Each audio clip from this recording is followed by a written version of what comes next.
His hand closed around her wrist in the darkened corridor, and Elara's breath stuttered to a complete halt.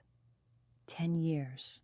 10 years of existing in the same palace, and Alpha King Kael had never touched her. Not once. Not even accidentally. Now his fingers burned against her skin, and the scent of cedar and smoke invaded her senses, so close, so overwhelming that her knees nearly buckled. "Your Majesty," she managed, her voice barely above a whisper. "I was just leaving," he finished, his voice like Arctic wind cutting through her carefully constructed composure. Again. His ice-blue eyes met hers in the dim lamplight, and something in their depths made her pulse hammer against her throat. This wasn't the distant, cold king she'd observed from the shadows for a decade. This was something raw, something barely leashed. "The mourning period," she began, trying to pull away. His grip tightened, not painful, but immovable. "Is a convenient excuse." Each word dropped like a stone between them. "How much longer will you hide from me, Elara?" The sound of her name in his mouth, spoken for perhaps the 3rd time in 10 years, sent liquid heat racing through her veins despite the impropriety of the moment. Her sister had been dead only 3 days. She should not be feeling this. She should not be noticing how his thumb had begun tracing small circles against her pulse point, as if he could feel the way her heart raced. "I'm not hiding," she lied. "I'm mourning." "Are you?" Something dangerous flickered in his expression before he shuttered it. He released her wrist abruptly, as if the contact burned him too. "Forgive me? That was inappropriate?" He turned to leave, and Elara found herself suddenly, inexplicably furious, with 10 years of being invisible, of being the spare bride kept locked away while her beautiful, terrible sister ruled at his side. "Was it?" The words escaped before she could stop them. "Inappropriate? You've barely acknowledged my existence for a decade, Your Majesty. Why start now, that Seraphina is gone?"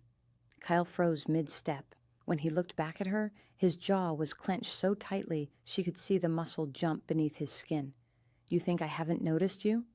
"I think," Elara said, her voice trembling despite her attempt at control, "that I have been furniture in this palace. A ghost? The forgotten spare in case the real queen failed to produce an heir." "Then you thought wrong." He moved toward her again, each step measured and deliberate.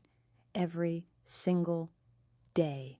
For 10 years, I have been excruciatingly, torturously aware of your presence in this palace." Heat flooded her cheeks. This couldn't be real. Not after everything. "I don't understand," she whispered. His laugh was bitter, sharp. "No, you wouldn't." He stopped close enough that she could feel the heat radiating from his body, close enough that his scent made her dizzy. "The mourning period ends in 11 days, Elara. On the 12th day, you will become my queen, and then—" He paused, his gaze dropping to her lips before jerking away. "Then we will have this conversation properly." He left her standing in the corridor, her wrist still burning where he'd touched her, her entire world tilted on its axis. Elara had always known her place. It was a lesson learned early and reinforced daily throughout her childhood. She was the spare, the insurance policy, the shadow princess kept in reserve should anything happen to Seraphina, the true prize. When the betrothal contracts were signed, it was Seraphina's name in gold ink, Seraphina's portrait sent to the Alpha King's palace, Seraphina who would unite 2 kingdoms through a strategic marriage. Elara had been merely the footnote. In the event of the eldest daughter's inability to fulfill the contract, the second daughter shall take her place.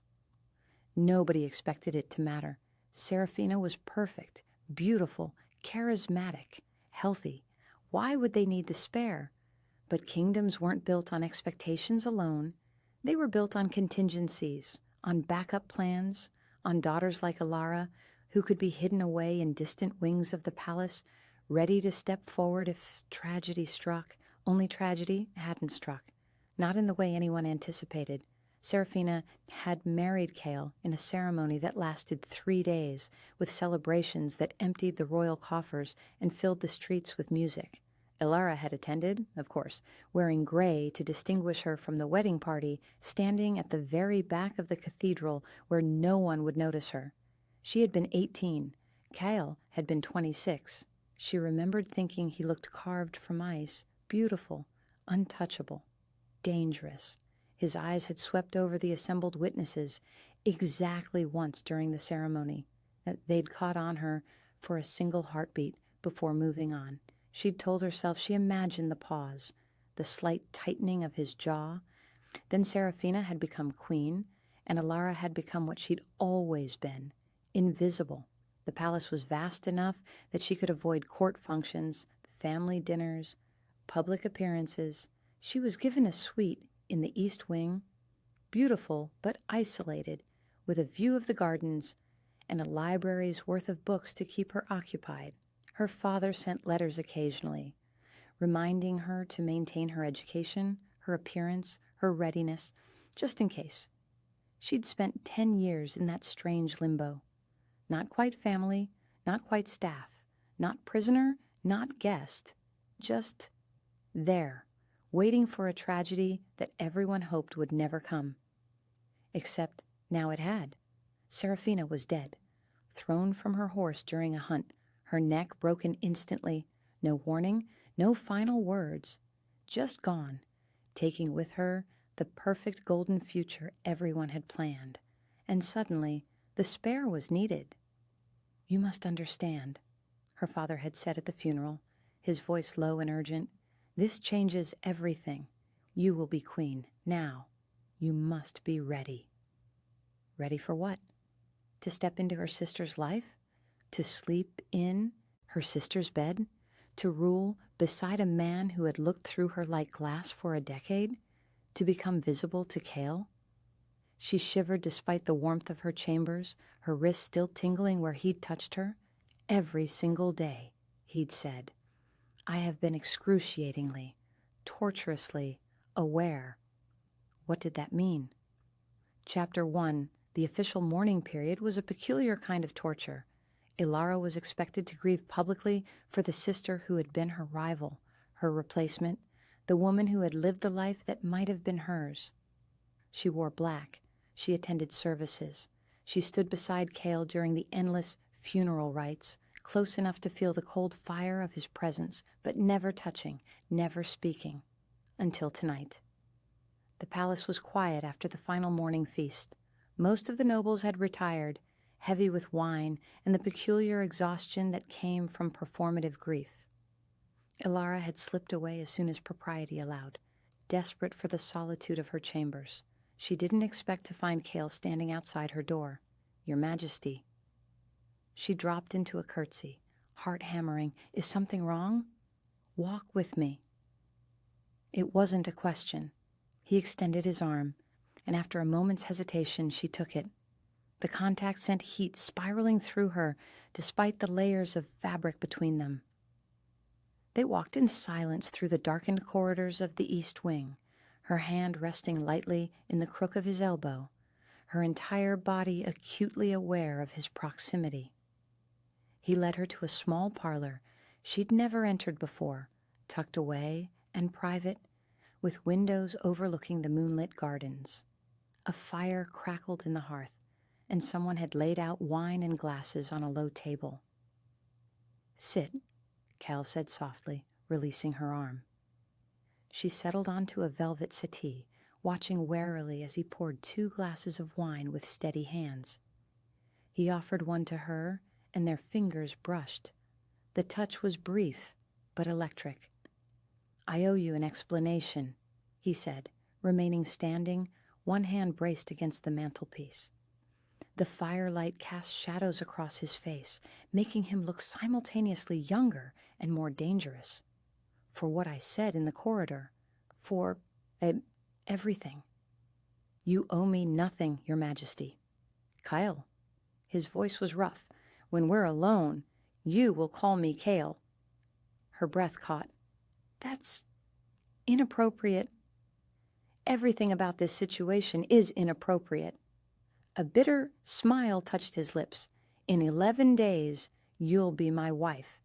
I think we can dispense with excessive formality in private." Wife. The word hung between them, weighted with implications she didn't dare examine too closely. "Why did you marry her?" The question escaped before Elara could stop it. "Seraphina, I mean, if what you said in the corridor was true, I had no choice." Kael set down his wine with carefully controlled precision. "The betrothal contract was signed when I was 19. I never saw either of you before the wedding. By the time I learned there were 2 daughters..." He trailed off, jaw clenching. "The arrangements were made. Breaking the contract would have started a war. So you married the wrong sister." "I married the sister I was contracted to marry." His ice blue eyes locked onto hers. "But yes, she was the wrong one." The admission stole the air from the room. Elara's hands trembled around her wine glass. "When did you know?" she whispered.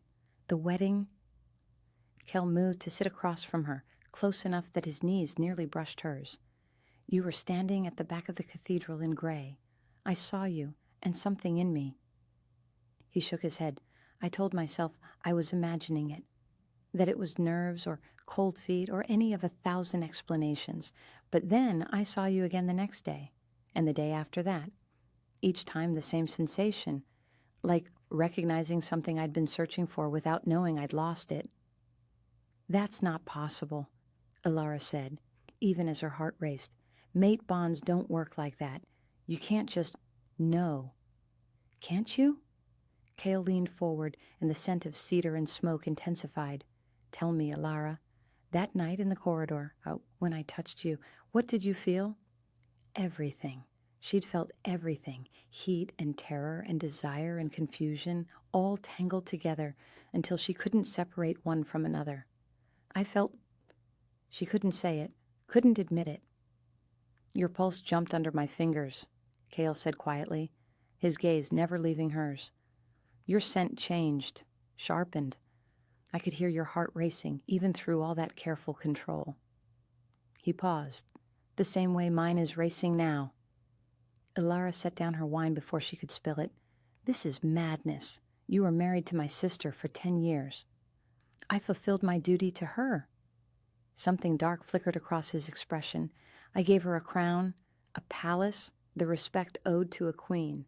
What I did not give her was this." He gestured between them, at the charged space separating them. "What I could never give anyone but you." "You don't know me," Elara protested, even as her traitorous body leaned toward him. "How can you claim?" "I know you read poetry in the gardens on Thursday mornings," Kael interrupted softly. "I know you take your breakfast alone because you hate the noise of the dining hall. I know you avoid balls and state dinners, but never miss the charity galas where you can fade into the background and actually help people." His voice dropped lower. "I know the sound of your laugh, though I've only heard it 3 times in 10 years. I know you bite your lip when you're concentrating. I know you're terrified right now and trying desperately not to show it." Each word landed like a physical touch. He'd been watching her. For 10 years, while she thought herself invisible, he'd been watching. "Why didn't you say something?" Her voice came out barely above a whisper. "Because I was married to your sister." Kael's hands fisted against his thighs. "Because speaking would have changed nothing except to make us both miserable. Because I hoped, I prayed, that time would dull this, that eventually I would stop counting the minutes until I might catch a glimpse of you in the corridors, that I would stop lying awake at night, tormented by the knowledge that you were so close and utterly unreachable." "Kael, 10 years, Elara." His control was fracturing. She could see it in the tension of his shoulders, the white-knuckled grip he had on his composure. 10 years of forcing myself to look away, to not speak, to not touch. Do you have any concept of what that cost me? She did. Because she'd felt it too, that pull she'd never dared acknowledge. Every rare moment When they'd been in the same room, she'd been excruciatingly aware of exactly where he stood, how he moved, the rumble of his voice when he spoke to others. She'd told herself it was merely the natural nervousness of being near the Alpha King, that any sensible person would be hyper-aware of such power in proximity. She'd lied to herself for 10 years. The mourning period, Elara said carefully, 11 more days. 11 days until you become my wife. Kael's eyes burned despite their icy color. 11 days until I can finally... He stopped himself, jaw clenching with visible effort. I should let you rest. He rose abruptly, and Elara felt the loss of his proximity like a physical ache. But as he moved toward the door, she found herself standing, her hand reaching out before she could think better of it. Wait. He turned, and the look in his eyes made her breath catch. Raw hunger, barely leashed. I need to know, she said softly, if this is real, if I'm not just convenient, the spare finally being useful. Kael closed the distance between them in 3 strides. His hand rose to cup her face, and Elara couldn't suppress the shiver that ran through her at the contact. His palm was warm against her cheek, his thumb tracing the line of her jaw with devastating gentleness. Elara, he said, her name rough on his tongue, you have never been convenient. You have been torment and temptation, and the one thing in this palace I couldn't allow myself to have. His eyes searched hers. But I have waited a decade for this, for you.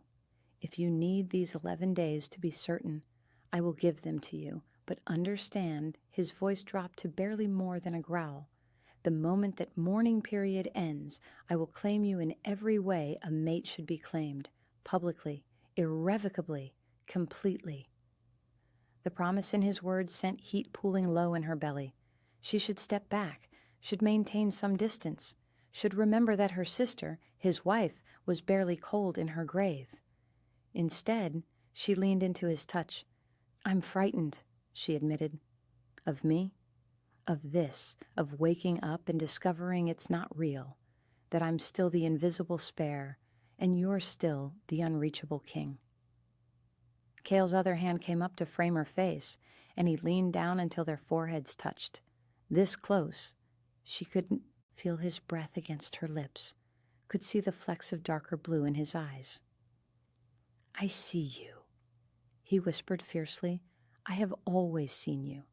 Every moment of every day for 10 years, I have seen you. They stood like that, suspended in the space between restraint and surrender, until Elara's knees trembled with the effort of not closing the final distance between them. Finally, with what appeared to be monumental effort, Kael stepped back. His hands fell away from her face, and she felt the loss like a wound. 11 days, he said hoarsely, and then you're mine.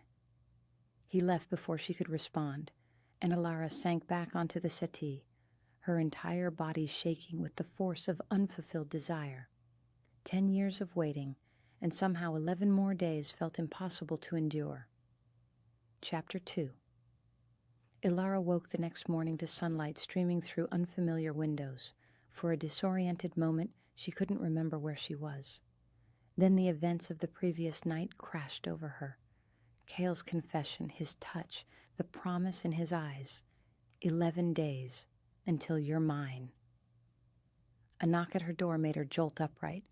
Enter. A young maid slipped inside, curtsying. Your Highness, the Queen's advisors request your presence in the council chamber. There are arrangements to be made. Of course there were. A kingdom didn't pause for mourning or confusing midnight confessions. There were protocols to follow, traditions to uphold, a transition of power to manage smoothly.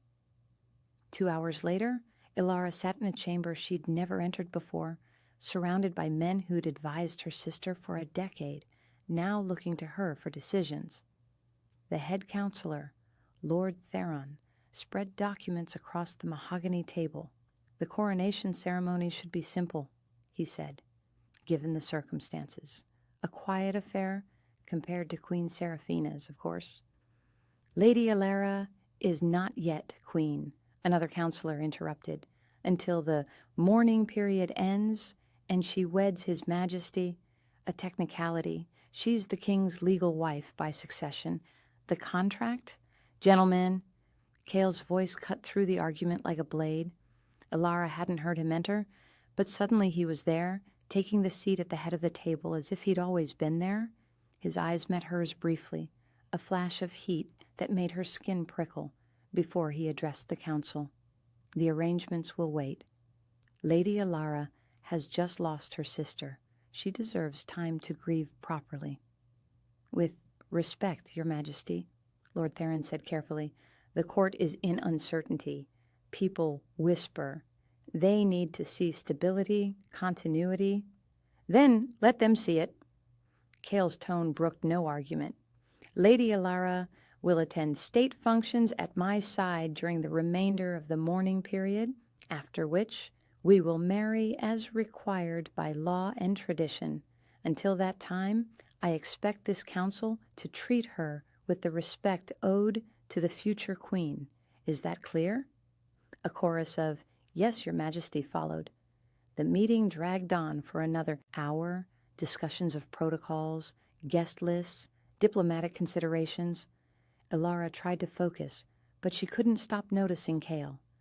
The way he listened intently to each speaker, the way his jaw tightened when Lord Theron suggested efficiency might dictate a shorter mourning period, the way his fingers drummed against the table when someone spoke too long, the way his gaze kept finding hers across the table, lingering just long enough to make her pulse quicken before sliding away again.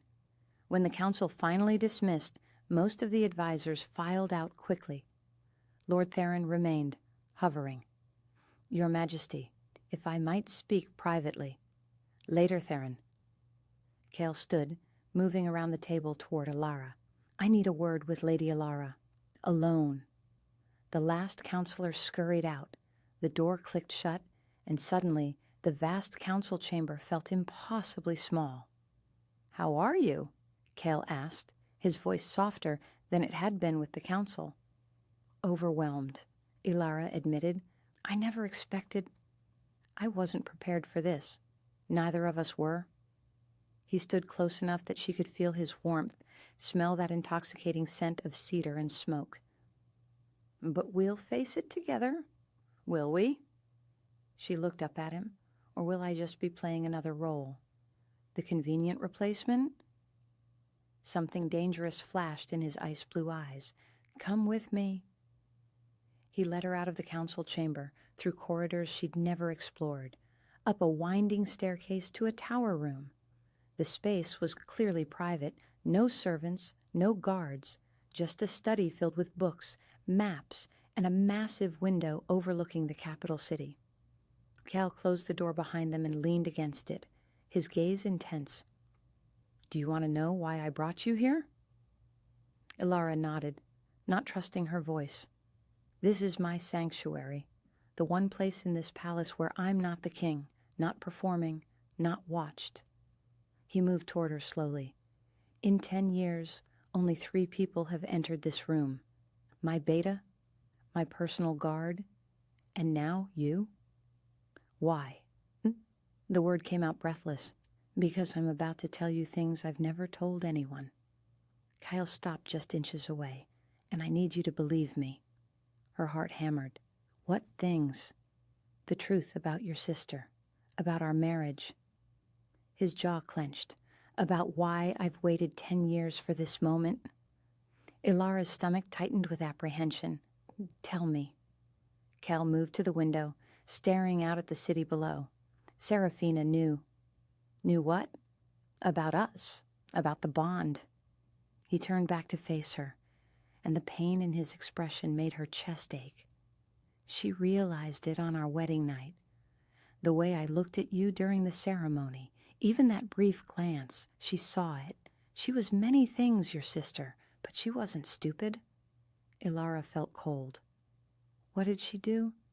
She made a bargain. Kael's voice hardened. She would fulfill her duties as queen, public appearances, diplomatic functions, everything required. In exchange, I would never acknowledge you, never speak to you, beyond what courtesy demanded, never touch you, never give any indication that you were anything more than the forgotten spare. The cruelty of it stole Elara's breath, and you agreed? I had no choice. Fury edged his words. She threatened to claim you'd tried to seduce me, to paint you as the villain trying to steal your sister's husband. She would have destroyed you, Elara. Your reputation, your life, everything. I couldn't. His voice broke. I couldn't protect you any other way. So you ignored me for 10 years, Elara said, understanding dawning with cold clarity. You made me invisible. I made myself endure hell. Kael moved toward her again, and this time he didn't stop until he stood close enough that she had to tilt her head back to meet his eyes. Every day I wanted to go to you. Every night I dreamed of you. I memorized your routines so I could arrange to cross your path, just to see you for a few seconds. I listened for your voice in the corridors like a man possessed. His hand lifted to her face, and Elara leaned into the touch despite herself. I've been half mad with wanting you, he confessed roughly, watching you exist in this palace like a ghost, knowing you thought yourself unwanted, unnoticed. Do you have any idea what that cost me? Then why not tell me? Tears pricked her eyes. Why let me suffer thinking I meant nothing? Because Seraphina was watching. His thumb brushed away a tear she hadn't realized had fallen.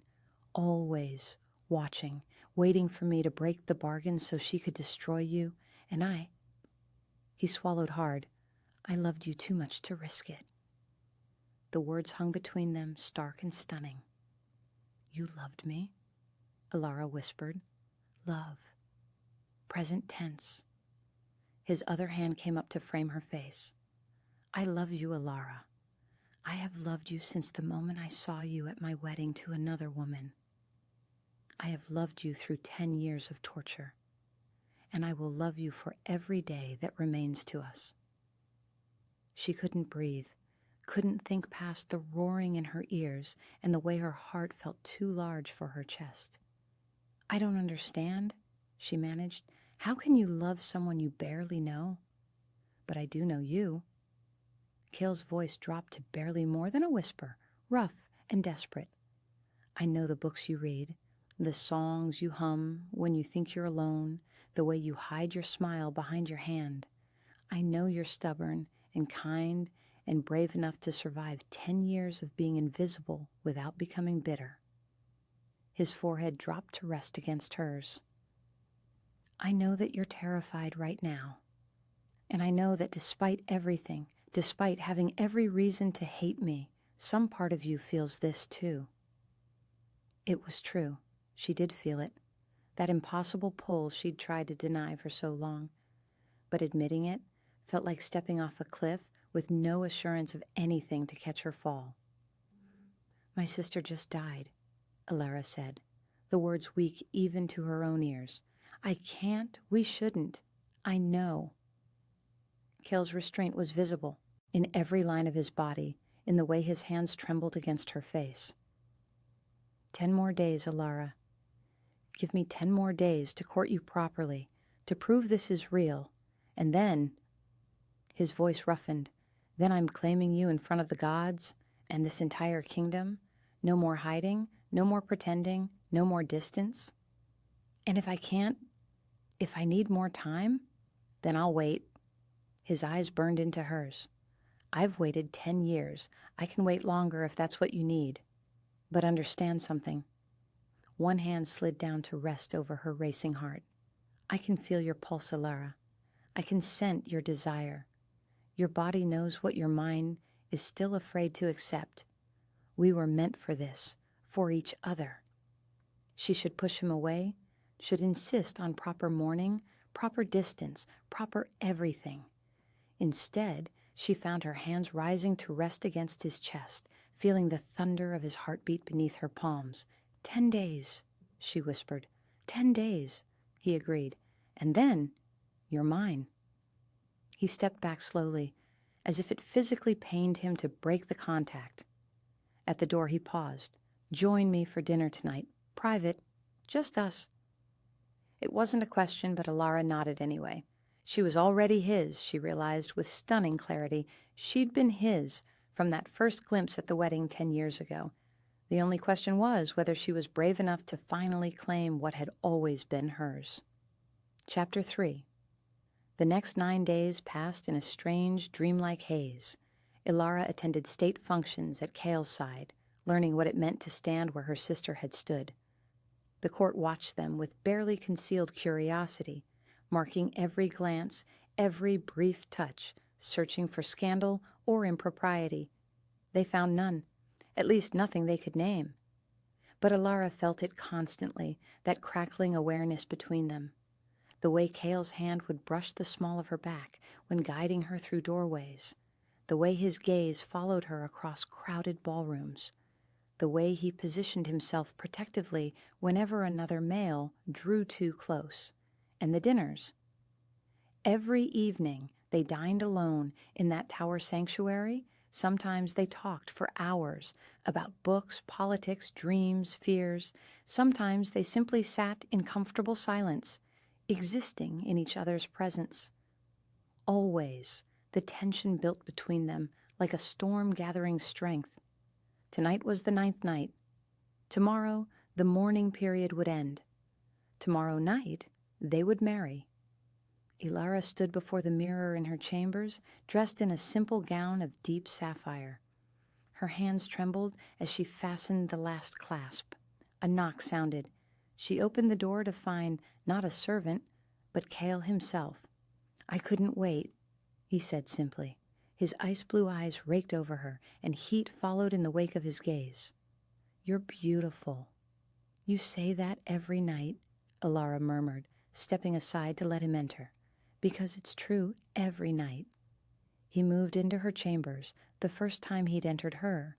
Private space, and the intimacy of it made her skin prickle with awareness.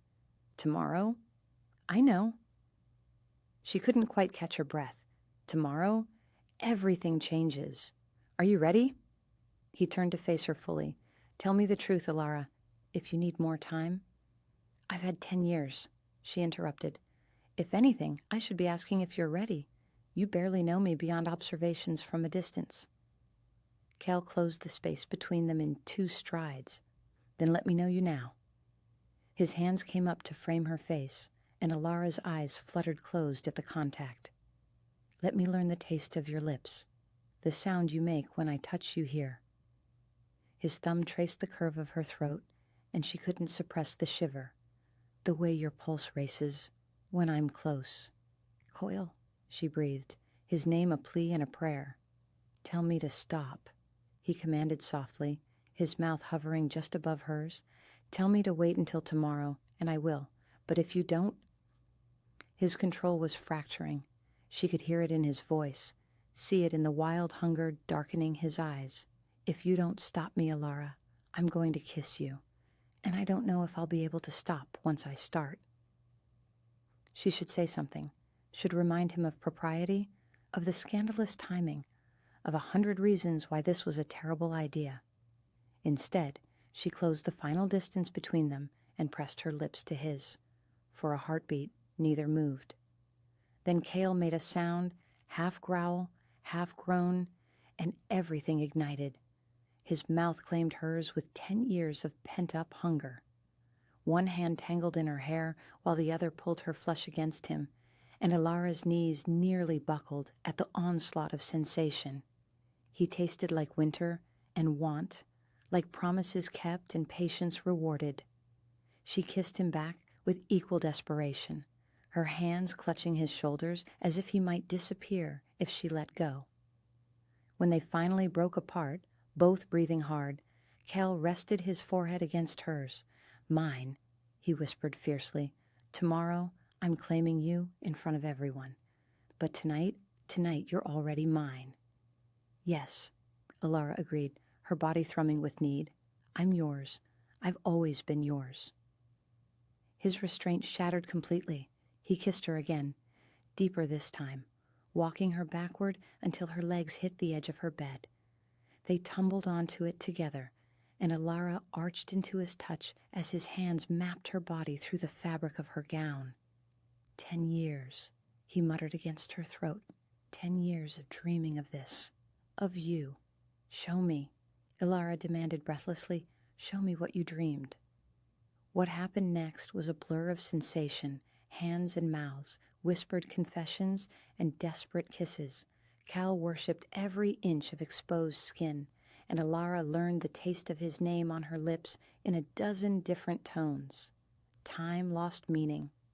The world contracted to just the two of them, finally giving in to what they'd denied for far too long.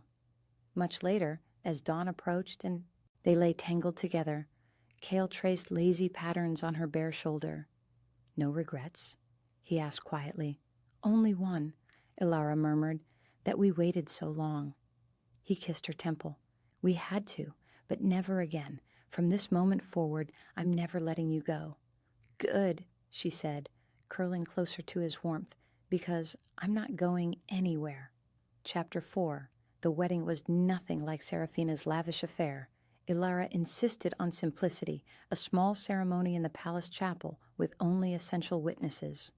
Kael agreed immediately, seeming to understand that she needed this to be theirs alone, not a spectacle for the court to dissect. She wore ivory instead of white, a gown that whispered rather than proclaimed. No crown yet, that would come later. Just flowers in her hair, and Kael's eyes burning into hers as she walked down the aisle. When the priest asked if she took him as her mate and husband, her voice was steady. I do. Kael's response came rough with emotion. I do.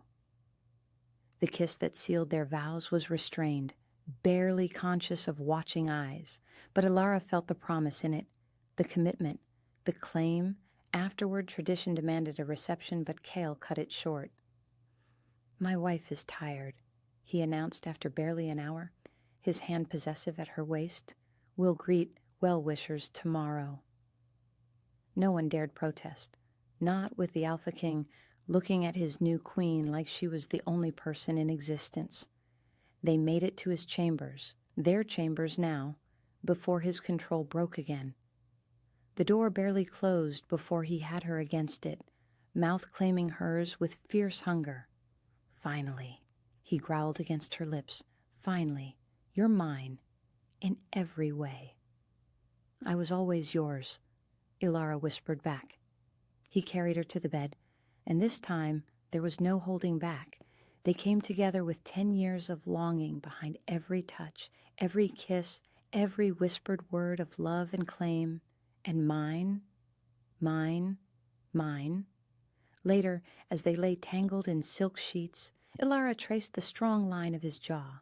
What happened to Seraphina? She asked quietly. The day she died. Was it truly an accident? Kael's eyes darkened. What are you asking? I'm asking if my sister killed herself, rather than watch you claim me when the mourning period ended. His silence was answer enough. She knew her time was running out, he said finally.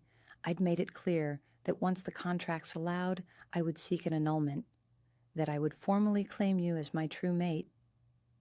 He pulled Elara closer. I think she couldn't face the shame of it, of everyone knowing she'd been the placeholder. I should feel guilty, Elara murmured, but I can't. Is that terrible? No. Kael kissed her forehead. It's honest. Seraphina made her choices. We're making ours. And our choice is this? She gestured at the bed. At them? At everything. Forever? Forever, he confirmed. No more waiting, no more hiding, just us.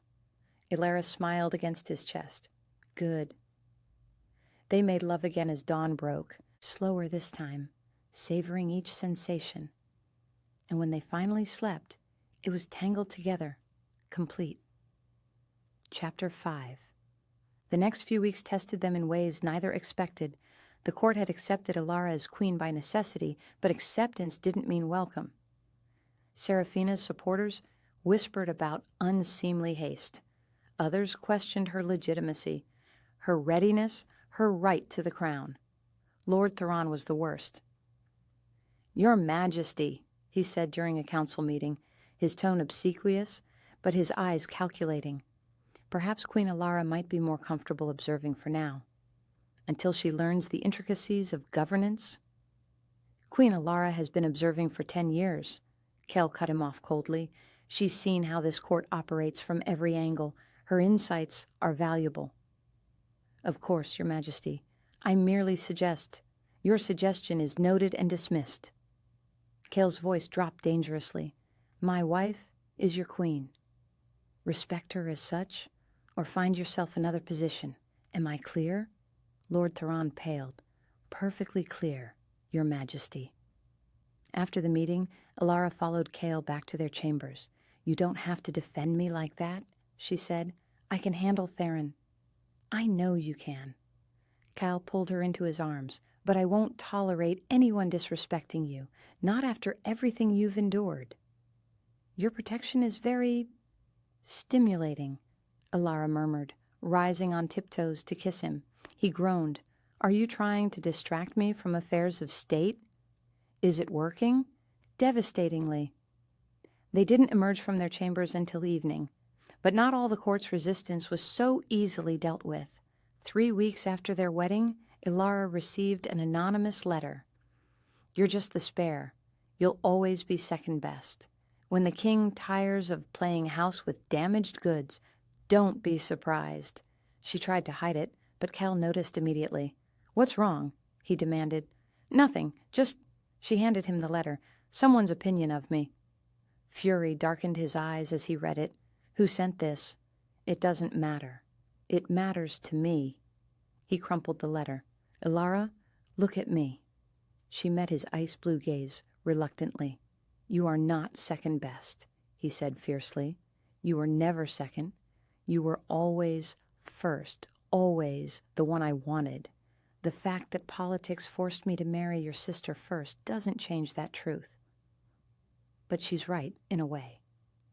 Elara's voice wavered despite her best efforts. "I am damaged. I was cast aside for 10 years, hidden away like something shameful." "You were protected," Kael interrupted. "Hidden, yes, but not from shame. From Seraphina's cruelty. From a situation neither of us could control." He pulled her close. "And you are not damaged. You're the strongest person I know." "I don't feel strong right now." "Then let me be strong enough for both of us." He kissed her forehead, her cheeks, her lips. "I love you, Elara. Not because you're convenient, not because I have to. Because you're you, because you've always been you."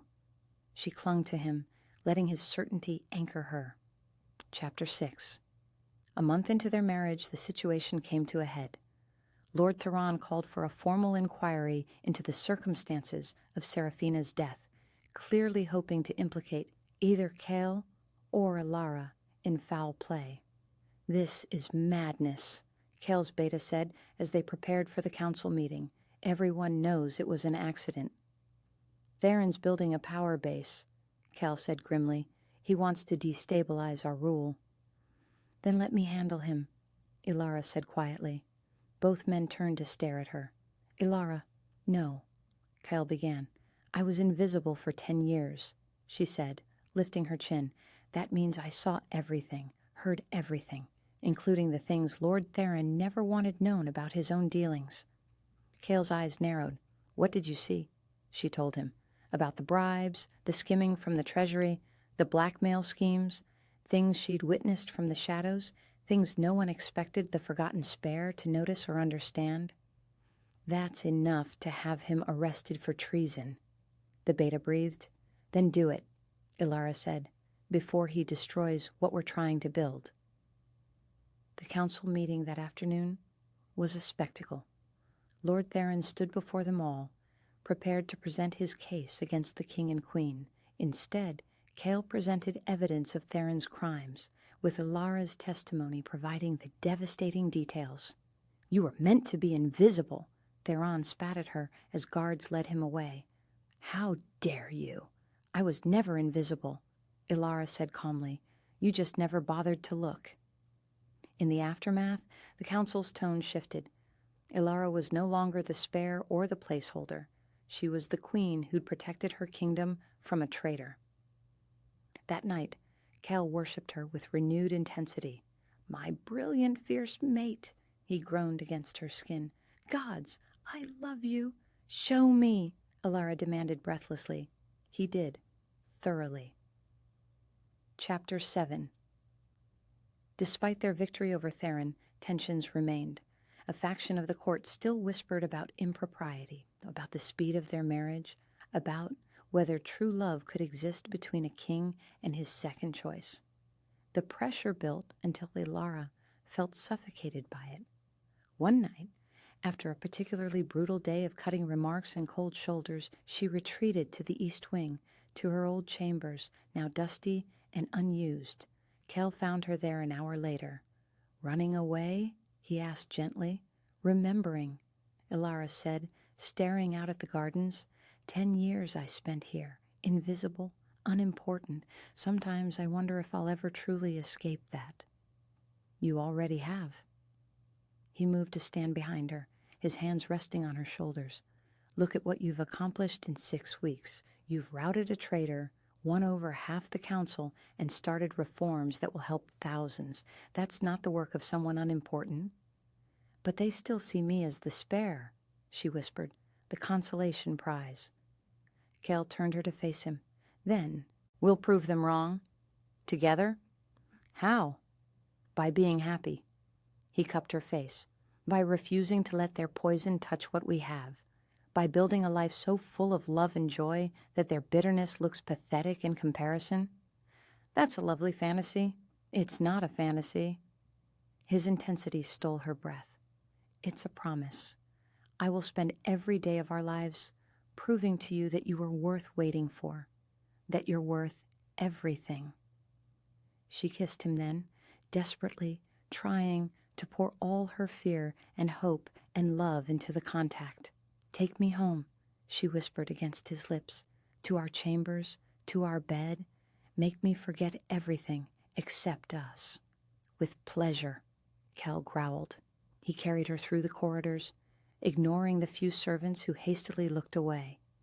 In their rooms, he made love to her with fierce tenderness, mapping every inch of her body, wringing gasps and moans, and finally screams of his name from her throat. "Mine," he chanted as they moved together.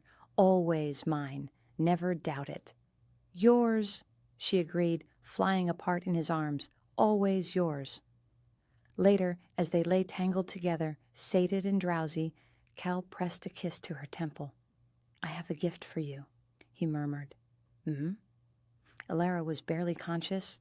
"Papers, signed by every member of the council." He paused. "Annulling my marriage to Seraphina, recognizing you as my first and only true wife, declaring our union legitimate by both law and the mate bond." Elara's eyes flew open. "What?" "It's done." Satisfaction filled his voice. "You're not the spare anymore, not the second wife. You're my only wife, my true mate, my queen." Tears pricked her eyes. "That must have taken weeks of political maneuvering and several well-placed threats." He pulled her closer. "Worth every second to give you this, to make sure no one can ever question your place beside me." She kissed him, slow and deep. "Thank you." "Thank me by never doubting again that you were always first," he commanded gently. "Always the one I wanted." "I'll try," she promised. "Good enough," he said, and kissed her, until neither could think of anything but each other. Chapter 8. 3 months after their wedding, the court celebrated the Festival of Lights, a tradition honoring the goddess of new beginnings. The ballroom glittered with thousands of candles, and for the first time since taking the crown, Elara felt like she belonged there. She stood beside Kael, greeting guests, his hand possessive at her waist, and she noticed how the whispers had changed. Not about impropriety anymore, but about the obvious devotion between them. About the way the king looked at his queen. About the way she smiled at him. "Happy?" Kael murmured in her ear during a break in the receiving line. "Surprisingly, Yes, Elara admitted, though I could do without quite so many people. Say the word, and I'll clear the room. She laughed. You can't just kick everyone out of a state function. Watch me, he said, and she believed he would. But the evening proceeded smoothly. They danced together, and Elara felt the eyes on them, but this time she didn't care. Let them watch. Let them see how the king held his queen, how he whispered things that made her blush, how she lit up in his presence. Midway through the evening, Kael led her out onto a balcony for air. There's something I need to tell you, he said once they were alone. Elara's stomach clenched. What's wrong? Nothing's wrong. He pulled her close. Everything is unexpectedly perfect. Then why do you look nervous? Because I'm about to tell you something that will change everything, Kael said. Again. You're scaring me. Don't be scared. He took her hand and placed it on his chest, over his racing heart. Do you feel that? That's what you do to me. Every day, every moment, you make me feel alive in ways I never dreamed possible. Kael, I want a family with you, he rushed on. I want children who have your strength and your kindness. I want to watch you become a mother, to grow old together, surrounded by love and laughter, and everything I never thought I'd have. Elara's breath caught. Are you asking? I'm telling you that I'm ready, that I want this, that I want everything with you. His eyes burned into hers. Are you? She thought of the 10 years she'd spent invisible, of the loneliness, the isolation, the certainty that she'd never have love or family or anything resembling a normal life. Then she thought of the past 3 months, of waking in Kael's arms every morning, of learning to rule beside him, of slowly building something real and precious from the ashes of old pain. Yes, she whispered, I want everything with you too. He kissed her then, deep and claiming, and Elara felt the last of her doubts melt away. This was real. This was hers. This was, Your Majesty. The frantic call interrupted them. Your Majesty, quickly! They rushed inside to find the captain of the guard waiting, face grim. Fire in the east wing, he reported. Someone said it deliberately. We've evacuated everyone but my old chambers, Elara breathed, where she'd spent 10 years, where all her books and memories remained. Let it burn, Kael said immediately, his arm around her shoulders. As long as no one was hurt, let it all burn. But Your Majesty, the historical documents can be replaced. His attention never left Elara. Are you all right? She thought about it. That wing represented her past, the lonely, forgotten years. Watching it burn should hurt. Instead, she felt free. I'm fine, she said, and meant it. Let it burn. I don't need it anymore. Kael pulled her close. No, you don't. They stood together on the balcony, watching the flames consume the east wing, while around them the festival continued, unaware. The past was burning. The future stretched ahead, bright and unwritten. No more hiding, Kael murmured against her hair. No more being invisible. Just us together for whatever comes. Just us, Elara agreed, and felt nothing but peace. Epilogue. 1 year later, Elara stood in the tower sanctuary, looking out over the kingdom. Her hand rested on the swell of her belly, where their child grew, strong and healthy, if the physician was to be believed. Behind her, the door opened. She didn't need to turn to know it was Kael. She'd recognize the scent of cedar and smoke anywhere, that sensory signature that still made her pulse quicken even after a year of marriage. How did I know I'd find you here? He asked, wrapping his arms around her from behind, his hands covering hers on her belly. Because you always know where I am, Elara said, leaning back against his warmth, just like you did for 10 years. 11 years now, Kael corrected. 11 years of loving you, though I can only claim 1 year of actually having you.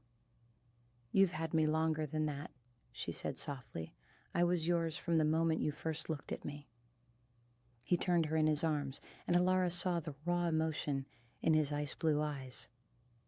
"I used to think the years we spent apart were wasted," he confessed. "Time stolen from us that we'd never get back. But now, I wonder if we needed them, if we needed to learn patience, to understand the value of what we have." "Very philosophical," Elara teased. "Is that your way of saying you're glad we waited?" "I'm saying I'd wait another 10 years, if it meant having you at the end of it," Kael said seriously. "But I'm also saying I'm grateful I don't have to." She kissed him, slow and deep, and felt their child kick between them. Kael's laugh rumbled against her lips. "Someone's impatient to meet us," he said. "I wonder where they get that from," Elara replied. "From their mother, obviously. You couldn't wait one more day to kiss me, as I recall. That was your fault. You stood there looking at me like you were everything I'd ever wanted," Kael finished. "Because you were. You are." They stood like that for a long moment, wrapped in each other, their child moving between them. "Do you ever regret it?" Elara asked quietly. "The way things happened, all that pain we went through?" "No." Kael's answer was immediate, "because the pain led us here, to this moment, to this life, to everything we've built together. Even though you lost 10 years, I didn't lose them." He pressed a kiss to her forehead. "I spent them learning to appreciate you, memorizing every detail, preparing for the moment when I could finally claim you properly." His hand traced the curve of her face. "Those years made me sure, Elara, absolutely certain that you were worth any wait, any cost, any sacrifice." "You're going to make me cry," she warned, already feeling tears prick her eyes. "Blame the baby," he said, grinning. "I hear they make women emotional." She swatted his chest. "I was emotional about you long before I got pregnant." "I know." His grin softened into something tender. "I could always tell when I'd affected you. Your scent would change, sweeten, your pulse would jump, you'd bite your lip." He demonstrated by running his thumb across her lower lip. "Just like this." Heat flooded through her, despite her condition. "You're playing with fire, Your Majesty." "Am I?" He pulled her closer, as close as her belly would allow. "And here I thought I was cherishing my wife." "You can cherish me in our bed," Elara said breathlessly. "I was hoping you'd say that." He swept her into his arms, carefully, conscious of their precious cargo, and carried her toward their chambers. Servants smiled as they passed, no longer shocked by the king's obvious devotion to his queen. In their rooms, Kael made love to her with exquisite gentleness, worshipping every change in her body, murmuring praise and promises against her skin. And afterward, as they lay tangled together, Elara felt nothing but gratitude for the strange, painful journey that had brought them here. "I love you," she whispered into the darkness. "I love you," Kael replied immediately. 10 years ago, today, 10 years from now, always, always," Elara echoed, and fell asleep in his arms, safe, cherished, and no longer invisible. The spare had become the queen. The forgotten had become beloved. And the man who'd waited a decade finally had everything he'd ever wanted. Thank you so much for listening to this story. I really hope you enjoyed this tale of patience rewarded and love that endured through a decade of separation. The tension of waiting, of longing from a distance, of finally claiming what was always meant to be. I hope it resonated with you. I'd love to know what you thought of Kael and Elara's journey. Did the slow burn satisfy you? Let me know in the comments. See you in the next story. Love, Lily.